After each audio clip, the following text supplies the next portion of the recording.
No, of course not.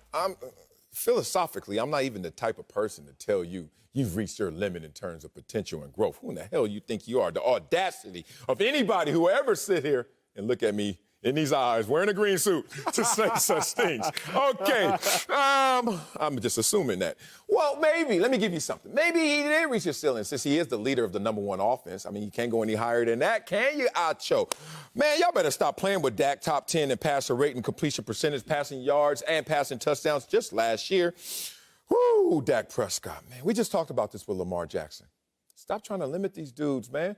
Did you see Dak Prescott coming in the first place? Before you tell me where he's going, did you see him coming in the first place, Acho? Hell no, you didn't, fourth rounder.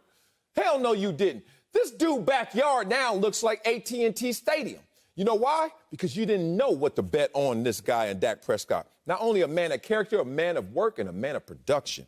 This dude is the leader of the Dallas Cowboys. And now we're going to get into a conversation with the #1 offense, get into a conversation with the #3 passer rating. We're going to start saying he's reached his potential, his ceiling. I'm just going to stop right here and hope that you're going to agree with me so we ain't got to go to war. First, let's establish what is the ceiling that Dak Prescott must have reached.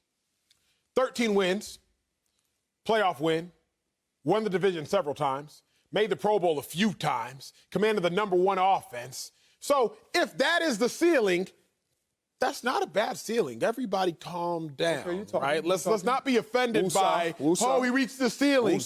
13 games, playoff wins, NFC East winner several times, hosted home playoff games. Calm down, not a bad ceiling.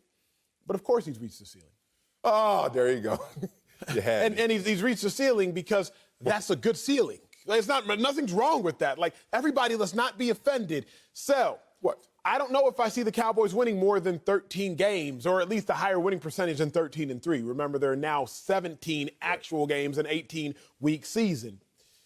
The Cowboys, do we really see Dak Prescott winning several playoff games? The reason I say no is if you couldn't win a home game versus a 49ers team that limped into the game, had played 7 games in 49 or 7 games in 42 days with a quarterback and Jimmy Garoppolo with a broken thumb, when are you going to be able to win?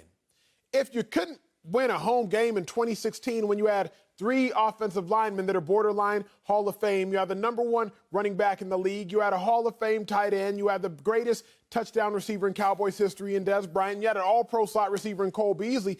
If you couldn't win a home playoff game then and you had a bye week, when are you going to do it? So I believe that as a team, Dak Prescott, the team that Dak Prescott commands for the Cowboys has reached the ceiling. Individually, will Dak Prescott throw for more passing touchdowns in his career? Sure. Will he throw for fewer interceptions? Sure. Higher completion percentage? I think so. But his ceiling is high. And I think he's reached the heights of it. Phillip Rivers, when he went to the AFC Championship game, he reached the ceiling. Didn't stop him from having a Hall of Fame career. Just means he reached the ceiling. So let's not sit here and act as though reaching your ceiling is a bad thing. I'm not going to sit here and try to make it sound worse than it is. Like when people say, oh, he judging me. We all of a sudden say that judging somebody in society is bad. No, I want to assess who this person is and what relation I want to have with this person. So let's not be so lazy just using what other people feel about a word as how I'm going to feel about a word. Ain't nothing wrong with a 13-win ceiling. Ain't nothing wrong with a 2 Pro Bowl ceiling. Ain't nothing wrong with a playoff win ceiling. Ain't nothing wrong with a home playoff game ceiling. But I think that is the ceiling. Well, Phillip Rivers didn't reach the ceiling. The Chargers did, but Phillip Rivers kept balling and kept, what he said, vaulted ceiling, like different angles. I touched that part. Oh, I touched that part. Touched the middle right there, the apex. Woo, man, you made that postseason last year look a lot different than I took it.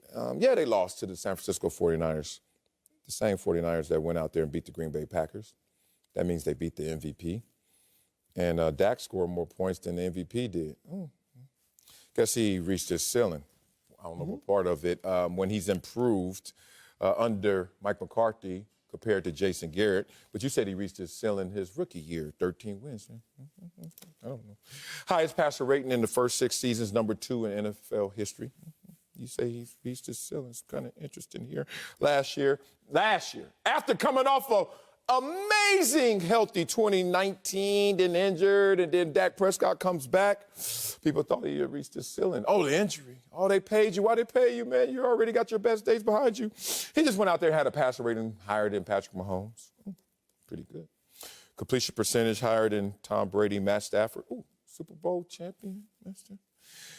More passing yards per game than the MVP in Aaron Rodgers. Oh, I thought the best days behind you. Let me keep turn. If I turn all the way back, I could turn forward. If I turn back twice, right? 37 passing touchdowns. Remember you said that was, you remember in the 26, was it? Oh, Dak ain't gonna ever get one. Higher than Russell Wilson, Josh Allen, my brother from another. Acho, I don't know what kind of ceilings you're gonna move into in this new house, but it's kind of different. Because if you go, simply say this. Best days for Dak, like we did with Lamar Jackson. Behind him or in front of him? No, Dak individually ahead of him. Yes! Dak is a team behind him, individually ahead of him. Oh, okay.